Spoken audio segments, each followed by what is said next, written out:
Beleza, então, gente, boa noite. Retomando, então, vamos para a nossa terceira aula já, né? Na nossa terceira aula, a aula de hoje, o que nós vamos fazer? Nós vamos, não esquecer dos exercícios que nós deixamos na aula passada, nós vamos retomar aqueles exercícios, mas antes de retomar os exercícios, eu vou repassar, mesmo que rapidamente, os conceitos básicos de eletricidade, tá bom? Então, nós vamos retomar os conceitos básicos de eletricidade, aí nós vamos retomar um exemplo ainda de fixação. Depois do exemplo de fixação, nós vamos partir para os exercícios da aula passada. Tá joia? Depois disso, nós vamos ter exercício. Deixa eu ver o que mais que a gente vai fazer. Nós vamos falar um pouquinho de conceito, retomar aqueles conceitos com relação ao que tem a ver com a entrega, né? O cálculo da potência. Vamos voltar, na verdade, vamos introduzir um conceito que chama fator de demanda, tá? Que tem tudo a ver para calcular o tipo de entrada. E, por último, deixa eu ver aqui, nós vamos fazer alguns exemplos, considerando a questão da potência, né, a soma das potências, e o tipo de entrada, que foi também que nós vimos na aula passada. Tá bom? Deixa eu ver se eu esqueci mais alguma coisa. E vamos falar um pouquinho, vou passar uma lista de exercícios. Ah, professor, achei que nessa metodologia de ABP não tinha mais lista de exercícios. Tem sim. Nosso principal foco é o projeto. Perfeito?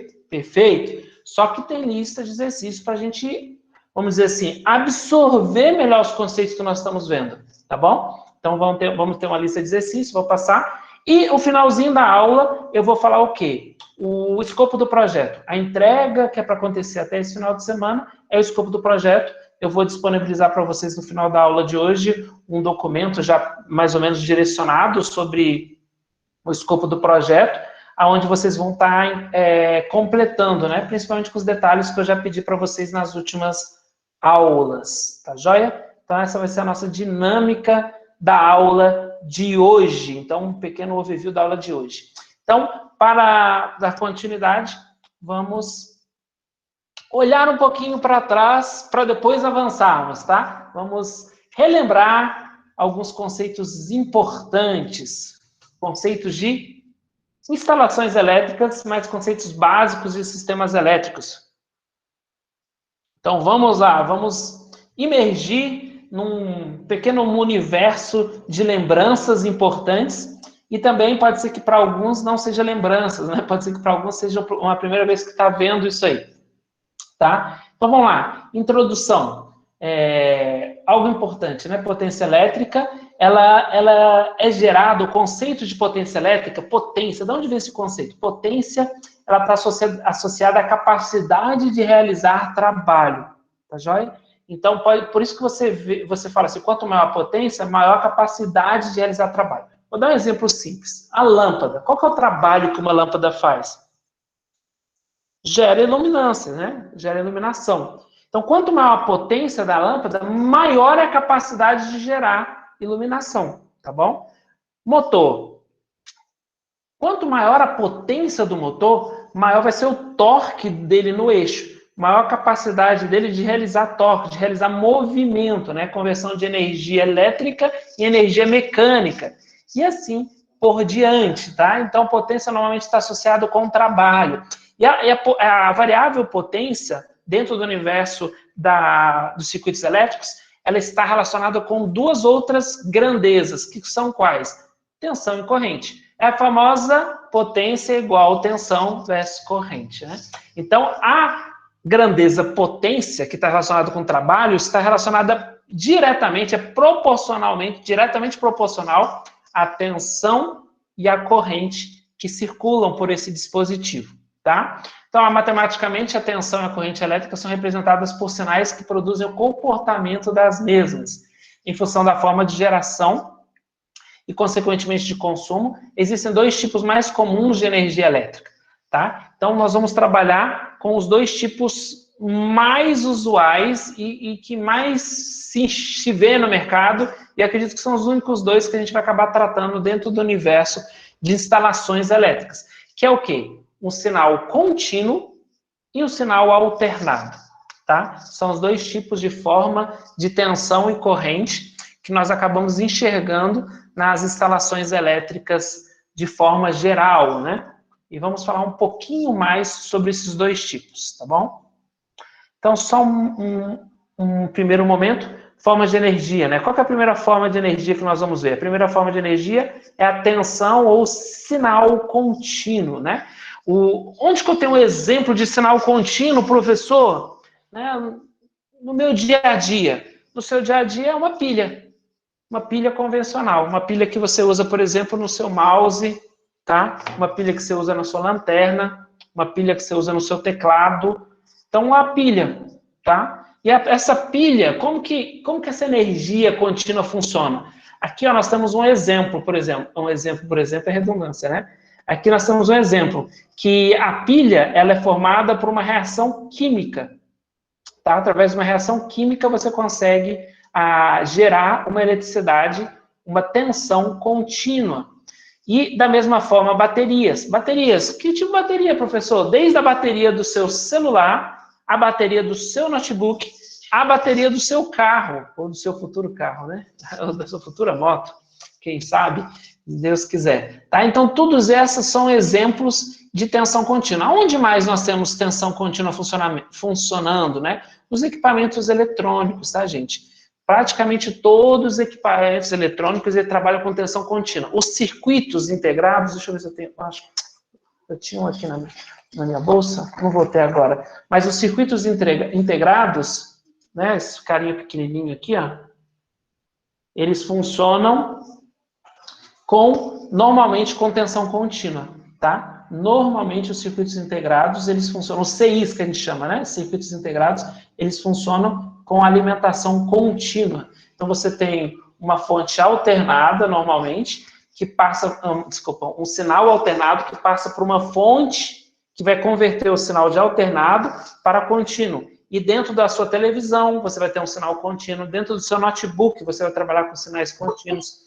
Dentro do seu celular, você vai ter sinais contínuos. E assim por diante. Dentro da geladeira vai ter sinal contínuo. E dentro de vários outros eletrodomésticos vão existir sinais contínuos. Como seria um sinal contínuo, professor?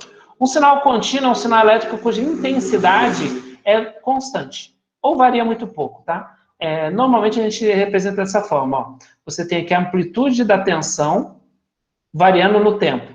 Então, a amplitude, com o passar do tempo, ela não se altera, praticamente não se altera. Ela é um valor contínuo de amplitude, tá? É um valor que ele fica continuamente, principalmente na mesma polaridade, né? Vai ter algumas definições de sinal contínuo que são bem complexas, mas só para não errar, um sinal contínuo, ele é um sinal que não alterna a sua polaridade também, tá? Ele pode ter uma pequena variação, mas ele não alterna a sua polaridade. Por exemplo, o sinal contínuo, aqui nesse caso, ele tem amplitude sempre positiva, tá joia? Uma amplitude sempre positiva. Então, esse aqui é o exemplo do sinal contínuo. Vamos lá para exemplos práticos, professor. O que seria uma pilha? Pilha de 1,5 volt. Então, você teria aqui, ó, a tensão da pilha é 1,5 volt, ela fica constantemente 1,5 volt. Para qualquer instante de tempo, ela fica em 1,5 volt. Claro, né, gente? A partir do momento que ela começa a se descarregar, esse valor de tensão começa a cair, tá? Mas aí é com o tempo e com o uso, né? Tensão alternada. O que vem a ser uma tensão alternada? A tensão alternada é que ela alterna no tempo, tá? Então, é uma tensão que varia a sua amplitude, mas mais do que isso, ela varia e alterna a polaridade. Ela alterna entre positivo, negativo, positivo, negativo, positivo, negativo e assim sucessivamente, tá? Onde nós vemos formas de energia do tipo alternada? Os mais famosos são os geradores e alternadores, né? Gerador é onde eu gero um sinal alternado. Ah, nós já falamos sobre geradores nessas aulas? Sim, nós falamos sobre as turbinas, sobre as hidrelétricas, onde nós temos os geradores, né? Através do movimento mecânico, através de uma grandeza mecânica, que é a água em movimento, nós conseguimos girar um motor, né? Um rotor, na verdade, e aí fazemos o serviço contrário de um motor, né? Através do movimento mecânico, eu consigo gerar um sinal elétrico, né? E aí também nós podemos falar de alternadores. que é o caminho contrário, né? O sinal movimento, não, também, né? Gerador e alternador, na verdade, é isso aí. E aí você consegue, com o alternador, por exemplo, recarregar a bateria do seu carro, né? Mas esses são sinais, são tensão alternada, tá? E aí, da onde que vem a tensão alternada? Nós já falamos um pouquinho sobre isso, tá? Que a tensão alternada, ela vem da lei de Faraday. É um conjunto submetido a um campo magnético variável, sempre eu tenho que insistir com vocês, variável. Da onde que nós falamos da lei de Faraday mesmo, professor? Transformadores. Lá nos transformadores também nós trabalhamos com essa mesma lei, com esse mesmo conceito físico, né, o qual nos ajuda com o universo da eletricidade. Tá? Então, o campo magnético tem que ser variável, e aí eu tenho uma tensão elétrica induzida, né, e é denominada também de força eletromotriz. Esse é um sinal alternado. É um sinal alternado de tensão, onde aqui é o zero, tá? Opa, desculpa. Aqui é o valor do zero, né? E aí esse sinal ele alterna, ele tem um valor máximo positivo, chega no zero, desce para o mínimo negativo, depois sobe, volta ao zero, sobe até o máximo positivo e assim ele fica alternando o seu valor, tá bom? Então aqui, ó, o sinal elétrico cuja intensidade e sentido variam periodicamente com o tempo, tá? Eu tenho alguns vídeos, gente. Por exemplo, aqui eu tenho um vídeo de corrente alternada, são vídeos bem interessantes, eu passei alguns links, vou passar para vocês no final da aula, para vocês aqui, se tiverem curiosidade, assistirem alguns vídeos bem ilustrados sobre esses sinais e sobre essa parte de revisão, tá joia? Mas vamos dar continuidade, deixa eu ver se... Daqui a pouco eu respondo, Alessandra, quais contas nós vamos entregar nessa fase, tá? Eu vou explicar tudo direitinho. Caso alguém tenha alguma dúvida do que eu estou falando, por favor, lembre que é importante vocês falarem que eu não consigo enxergar na hora que eu estou projetando o meu PowerPoint, tá? Então, nesse formato que eu fico, no qual eu projeto o PowerPoint, eu não consigo enxergar o que vocês escreveram no chat, tá bom? E precisa alguém falar para eu parar e enxergar. A tensão alternada, nós falamos um pouquinho sobre isso, ela tem algumas características importantíssimas. Quais são essas características do sinal alternado? Um sinal contínuo, a principal característica dele que nós vimos é o quê? Amplitude. Vamos voltar aqui, ó. Qual que é a principal característica do sinal contínuo? É a amplitude. Qual que é o valor que ele possui, né? Qual que é a amplitude desse valor contínuo? Já no sinal alternado, nós temos algumas características importantes. Primeiro, nós precisamos reconhecer que ele é um sinal cossenoidal, tá? Só de reconhecer que ele é um sinal cossenoidal, nós conseguimos enxergar tanto na figura quanto na fórmula, tá, matemática, quais são as características desse sinal. Primeira característica, ele tem um valor máximo, que ele alterna de positivo para negativo. É esse VM aqui, tá? Se o sinal for desse tipo, sem nenhum nível DC somado, nenhuma constante aqui, ele é o quê? Ele é simétrico. O que ele é simétrico? Parte da metade do tempo ele fica positivo, metade do tempo ele fica negativo, tá? E aí você vai ter um valor máximo positivo e vai ter um valor aqui embaixo também máximo negativo igual, tá? Por causa da simetria que ele possui. Quem garante essa simetria? O sinal cossenoidal. Outras características que ele tem. Então, a primeira, amplitude, tá? Que a gente vai falar sobre a tensão máxima aqui.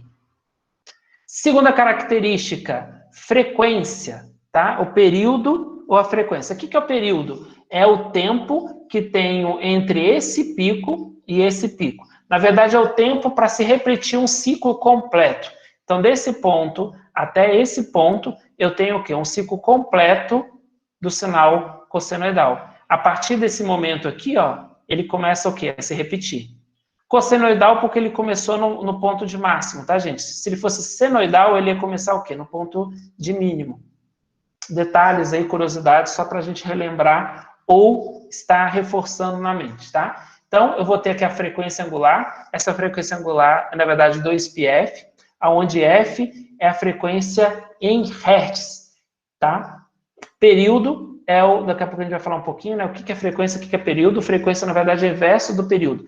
A frequência é o número de ciclos que esse sinal vai executar em 1 segundo, tá? Então, frequência é o número de ciclos por segundo. Então, quando eu falo frequência 60 Hz de frequência, eu estou dizendo que o meu sinal da minha tomada, ele tem 60 ciclos da senoide ou da cossenoide em 1 segundo. Então, em 1 segundo, ele sobe o máximo, desce ao mínimo e completa esse ciclo 60 vezes, tá bom? Então, tem lá valor máximo, eu tenho a frequência, que também envolve o período, tá? Frequência e período estão inversamente correlacionados. E tem outra característica muito, muito, muito importante, que nós já falamos na primeira aula, já falamos na segunda aula, que é a questão da fase do sinal, né? O Silas comentou algo muito importante, a questão para você conseguir somar dois sinais, você tem que tomar uma preocupação muito grande com a fase, porque se esses sinais não estiverem em fase, ao invés de somarem, eles podem vir o quê? A se anularem, ou pior do que isso, eles podem entrar numa reação que pode dar algum problema no equipamento e não ter uma soma perfeita, tá? E aí eles podem gerar um sinal não senoidal nessa soma. Aí é um problema. E por que é muito importante a fase, professor? Além da questão da soma, que às vezes para nós que somos das instalações elétricas, não vamos usar tanto assim. Gente, é muito importante porque nos sistemas trifásicos que nós vimos na aula passada, que normalmente eles são chamados de ABC, ou fase R, fase S e fase T, de uma fase para outra nós temos uma defasagem de 120 graus, tá? Sempre é assim, professor? Sempre. É padrão, professor? É. Então, no sistema trifásico, de uma fase para outra, eu tenho a diferença de uma fase, é que fica redundante, né? As fases chamam fase justamente porque elas têm uma diferença de fase entre os sinais, tá? E essa diferença de 120 graus permite a geração dos sinais de tensão diferentes que a gente vai conversar, né? Por exemplo, duas fases 127 geram um sinal de 220 volts. E aí depois a gente vai falar um pouquinho mais sobre isso. E é importante vocês saberem que essa diferença de fase 120 graus é pensada, tá? Por quê? Se o círculo de fase tem 360 graus, e eu tenho 3 fases, ó, uma fase 120, outra fase 120 mais 120, 240, mais uma fase 240 mais 120, 360. Então o sinal ele fica assim, né? Fica as 3 fases com 120 graus de cada uma. Não deu para mostrar aqui, tá meio difícil, né, com a mão. Mas é assim que funciona, tá bom? Uma característica muito importante, e aí vem um fenômeno interessante, tá? Essa tensão, ela fica variando no tempo. E aí eu penso assim, qual é o valor... Deixa eu melhorar a frase. O valor de pico dessa tensão é o que importa na hora que eu vou fazer meus cálculos de potência, por exemplo? Para um sinal cossenoidal desse tipo, onde eu tenho o valor de tensão máxima, Vm, qual é o valor que está realmente de tensão, que está proporcional à geração de trabalho? Tá? Se eu colocar uma fonte, se eu colocar, por exemplo, um sinal senoidal, se eu fosse fazer um experimento, eu pegasse uma lâmpada, por exemplo, suponha-se, tá, gente? Um supositório, vamos brincar. Se você tem uma lâmpada que aceita tanto um sinal contínuo quanto um sinal alternado.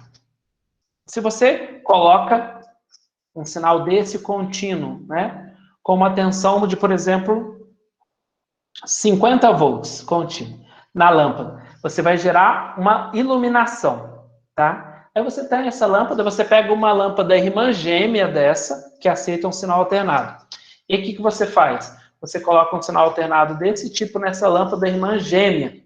Aí a grande pergunta, qual o valor de tensão desse cara aqui, né, máximo, vai gerar a mesma iluminação que aquele outro sinal de tensão contínua de 50 volts?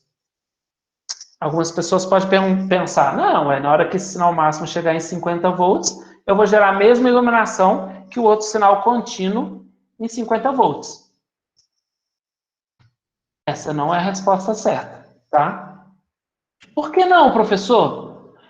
E aí entra o quê? O conceito de tensão eficaz. O que é tensão eficaz? É um conceito criado para se dizer o quê? Qual é o valor de tensão que realmente está produzindo o trabalho. Não é, agora, através dessa forma, você já enxerga, não é o valor máximo, tá? Não vai ser esse valor aqui, né? Na hora que eu chegar em 50 volts de pico, eu não vou ter a mesma iluminação gerada que um sinal desse jeito de 50 volts contínuo. Não vou ter. Na verdade, eu vou ter um valor menor de iluminação. Por quê? Porque eu vou estar realizando um trabalho menor. E aí, o experimento que eu... Qual foi o experimento que se chegaram a essa forma? É justamente algo parecido com o que eu estou falando para vocês. Eles fizeram com resistência e com calor.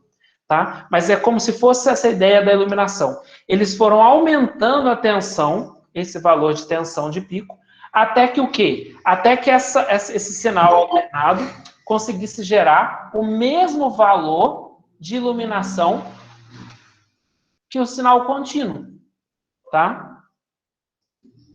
Essa é a ideia. Então, eles foram aumentando o valor de pico da senoide e reparando na iluminação. É como se eles estivessem medindo, né, os lux. Né? Quanto de lux deu nos 50 volts contínuo e quanto que está dando aqui? Na hora que batesse o mesmo valor de lux, de luminância, ele falou assim, agora eu tenho uma relação entre esse valor de pico e o valor que a gente chama valor médio, né, desse valor aqui contínuo. E essa relação eles fizeram empiricamente e chegaram a essa conclusão. Para eu chegar nesse valor de tensão, que eu chamo ele de valor eficaz, eu tenho que fazer o quê? Pegar a tensão de pico e dividir por raiz de 2. Quando eu faço essa conta, eu chego no valor de tensão que produz o trabalho, equivalente ao valor de tensão que está produzindo o trabalho, que está gerando um trabalho real, tá? Que pode ser associado a esse, por exemplo, a esse valor contínuo. Nossa, professor, que exemplo mais louco. Gente, exemplo meio louco, mas é a forma de vocês conseguirem enxergar as diferenças.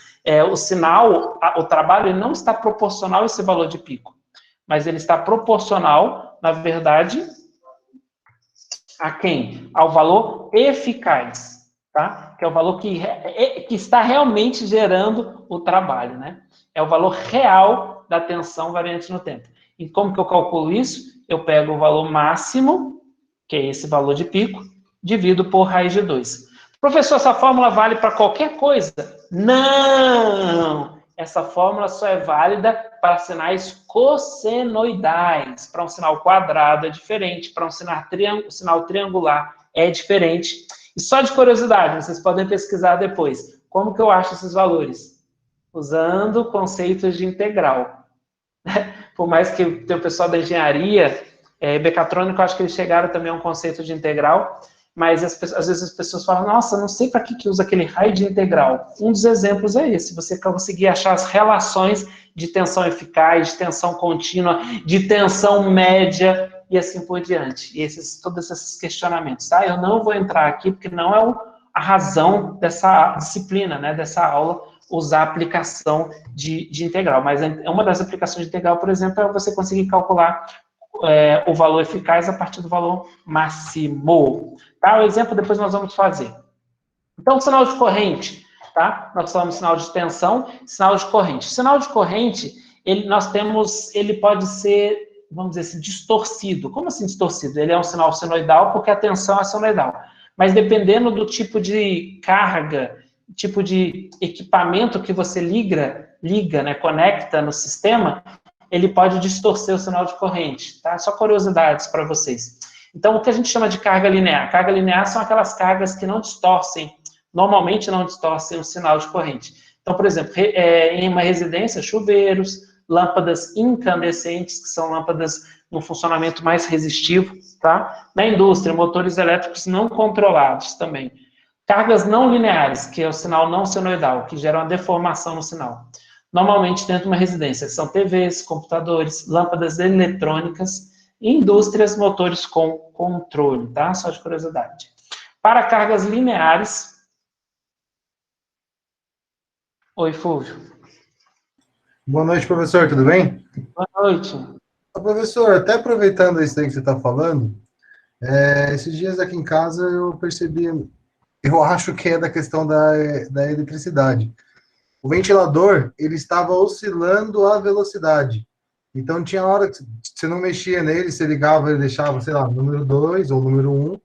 Tinha hora que ele dava um pico de velocidade e tinha hora que ele baixava a velocidade quase desligando. Aí, do nada, ele pegava e ia para a velocidade máxima. Então, ficou nessa oscilação. É questão de energia, né? Então, Pico a primeira pergunta, qual que é a marca do ventilador? Tô brincando, tô brincando. É brincadeira. Eu tô perguntando porque eu não vou contar qual que é a marca do meu, mas o meu ventilador, ele tem esse problema. Não tão sério igual você falou, mas o meu ventilador, ele oscila a velocidade dele naturalmente. Mas pelo que você falou, é uma oscilação muito drástica. E provavelmente sim, Fulvio, você devia estar verificando uma oscilação do valor máximo, né, da senoide da rede.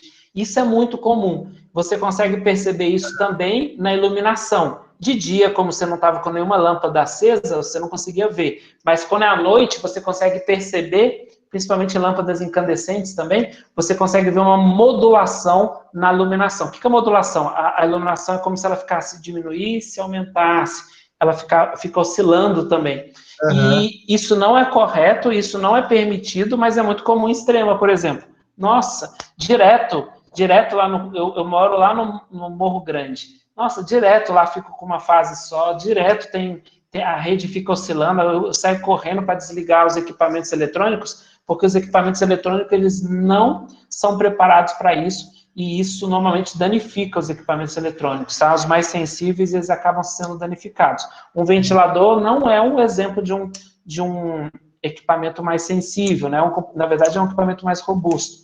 Mas isso não é uma coisa boa, essa oscilação. Normalmente pode gerar defeito. Mas sim, respondendo, é uma possível flutuação na rede elétrica. Em empresas, isso é muito grave, Fulvio. Em empresas, isso gera anomalias nos equipamentos. Sim. E muitos defeitos. De configurações, enfim, né? Isso, gera problemas gravíssimos. Se a oscilação for muito grande, é exatamente o que você falou. Os equipamentos podem até perder o sincronismo, podem perder configurações, pode dar muito problema se a oscilação for muito grande. Não, tá bom, então. Obrigado, professor. Nada.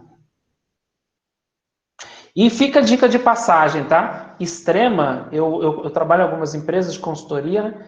E Extrema, nosso índice de problema nas empresas com as quedas de energia, com a oscilação de energia, é muito alto. Muito, muito alto. A Energisa aqui deve ter muito processo nas costas, porque inversor de potência queima muito também. Toda vez que cai a energia, volta. Nossa, eu não vou citar nomes porque é ruim, né? Mas é a maior caos. É maior caos. Porque o problema não é na hora que cai, o problema é na hora que volta, porque na hora que volta tem o efeito do pico, né? Até estabilizar. Então, o sinal ele cresce, atinge um pico, desce e vai contornando até estabilizar. Então, isso gera problemas graves na empresa, né? Gera muitas queimas, muitos equipamentos. Algo muito ruim. Mas aqui nós temos, né, nas cargas lineares, que a gente citou, que normalmente as cargas lineares são relacionadas comumente com resistências, tá? Aí você tem a tensão e a corrente em fase. O que é em fase, professor? Eles possuem a mesma fase. Pode ver que eles começam descendo juntinhos, eles sobem juntinhos. A amplitude é diferente, né? A amplitude é diferente, mas a fase é igual.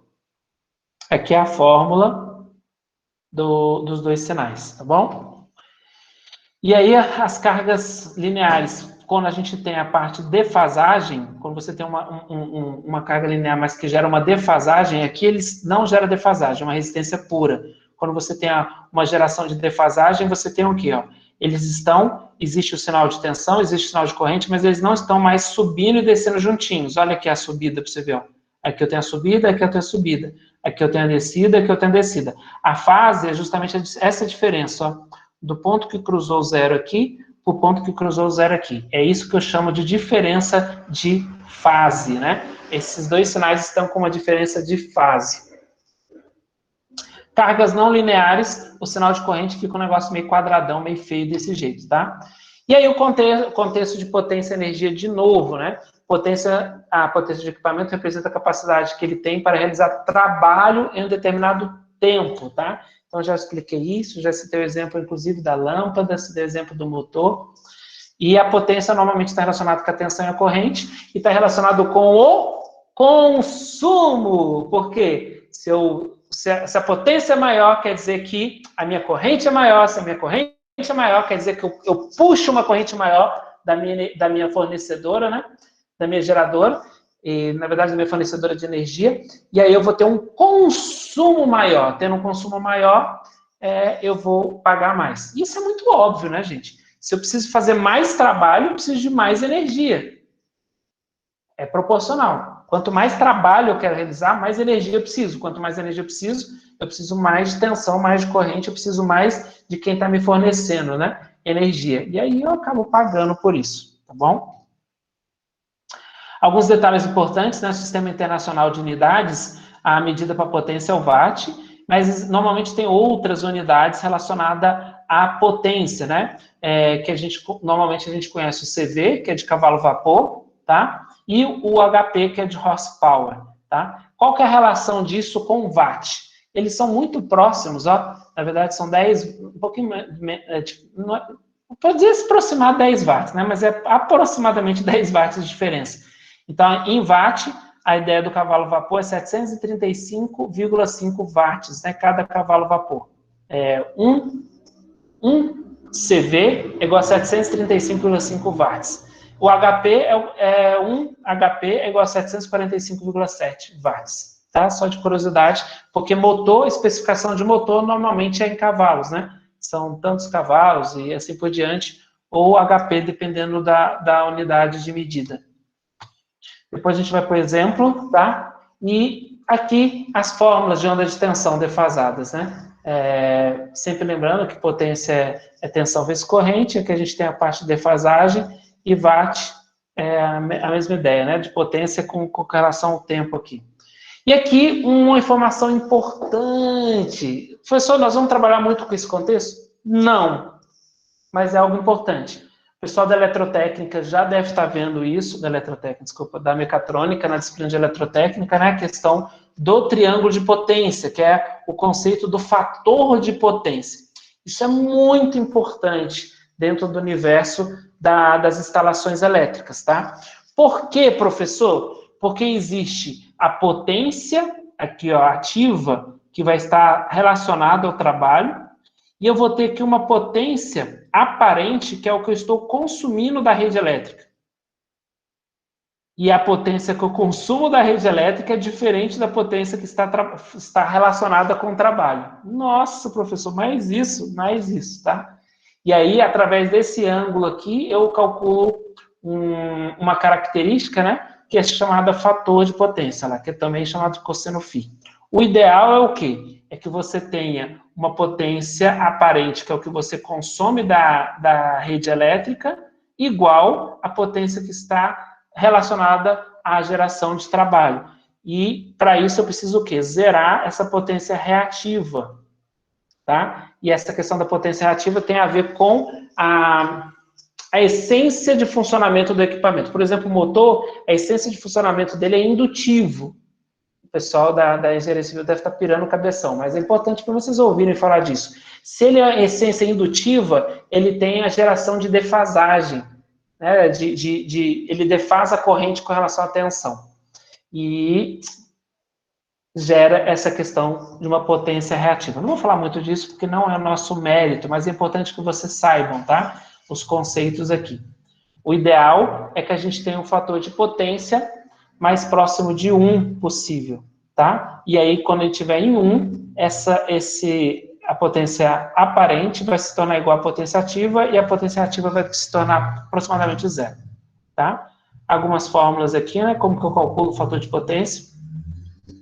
O fator de potência, por exemplo, é a potência ativa sobre a potência aparente dentro do triângulo, tá? Que é o cosseno φ. E aqui é um dado muito importante. A ANEEL, que é a Agência Nacional de Energia Elétrica, ela definiu, por norma, que o fator de potência mínimo aceitável é 0,92. Nossa, professor, tem que medir isso na minha casa? Não é comum, tá? Isso normalmente é comum para indústrias, mas é interessante que vocês saibam, tá bom? Aí a gente fala um pouquinho de fator de potência, isso aqui só curiosidades, né? Problemas causados por baixo fator de potência, sobrecarga nos cabos transformadores, aumento da queda de tensão na fiação, aumento das perdas por efeito Joule, porque mais queda de tensão, mais calor, mais perdas, tá? Principais causas de um baixo fator de potência: motores superdimensionados, transformadores superdimensionados, lâmpadas de descarga fluorescentes, vapor de sódio, vapor de mercúrio e outras, instalações de ar-condicionado, olha que interessante. Máquinas de solda, equipamentos eletrônicos, tá? Aqui eu falo um pouquinho da questão da ANEEL, e aqui alguém já falou de banco de capacitores nessa disciplina, né? A maneira mais fácil, a maneira mais comum, desculpa, né? Que as pessoas normalmente trabalham o fator de potência é o uso de bancos de capacitores, tá? E aí, na aula passada, nós falamos um pouquinho sobre isso também, rendimento, né? Rendimento nada mais é que essa letrinha, né, a eficiência, é a potência utilizada dividido pela potência fornecida. É a potência que foi transformada em trabalho dividido pela potência que você consumiu. Né? E é isso que dá uma característica chamada de eficiência elétrica, que é algo, eficiência energética, que é algo que cada vez mais se fala. Por quê? Porque eu quero gastar menos e fazer mais. Já viu a famosa frase, fazer mais com menos? É a ideia de eficiência, né? É o conceito de eficiência. Beleza? Tranquilo até aqui? Estou passando igual um caminhão de esteira, porque teoricamente muita coisa é revisão e outras coisas são só curiosidades, tá bom? O que é mais importante para nós foi o que a gente já viu lá: potência vezes I, I sobre R, a questão do quais são as principais características de um sinal senoidal, um sinal alternado, tá? E aqui vamos entrar algumas características importantes também, que vão falar de circuitos elétricos trifásicos, né? Nós já falamos a questão das três fases, né? E aqui está falando, o elemento que gera energia elétrica, denominado gerador, ele gera três tensões e alimenta uma linha de transmissão. Olha que interessante. Então, você tem aqui a combinação de três tensões diferentes. Aqui não é RST, mas é o ABC, tá? E aí você tem o que eu já comentei com vocês, né? Essas três tensões, elas são defasadas de 120 graus. Por que, professor, 120 foi escolhido? Olha que bacana. Olha como que fica o formato das ondas com os 123 graus de defasagem. 120 graus de defasagem. Nós conseguimos trabalhar com dispositivos como TRIAC, DIAC e outros dispositivos de eletrônica de potência, que você consegue fazer o quê? Consegue colocar para funcionar cada uma das fases nesses momentos aqui específicos. E aí você consegue gerar uma questão de uma conversão de trifásico para contínuo, tá? Então, só mais uma curiosidade para vocês. E aqui algumas relações das fases. Os dois tipos mais utilizados em conexões de cargas trifásicas, né? Que é o famoso estrela e triângulo. Vocês já concluíram, né? Qual que é esse aqui, né? Esse aqui é o triângulo, esse aqui é o estrela, tá? E aqui são as formas como a linha chega e a forma de ligar a carga, tá bom? E as conexões de carga. Professor, só falou pra caramba, hein? Deu um sprint aí, não parou de falar. Mas por que, gente? Eu vou deixar esse material disponível para vocês, tem bastante coisa aqui, vai ser muito importante para o nosso caminhar. Mas uma boa parte também é curiosidade da parte de instalações elétricas, né?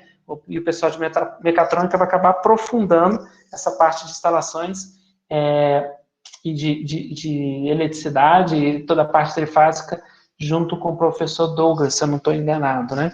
E vai ver muita coisa parecida, inclusive, por causa do material, a fonte de material. Tá bom? Tranquilo até aqui? Então, vamos lá. Vamos continuar, então.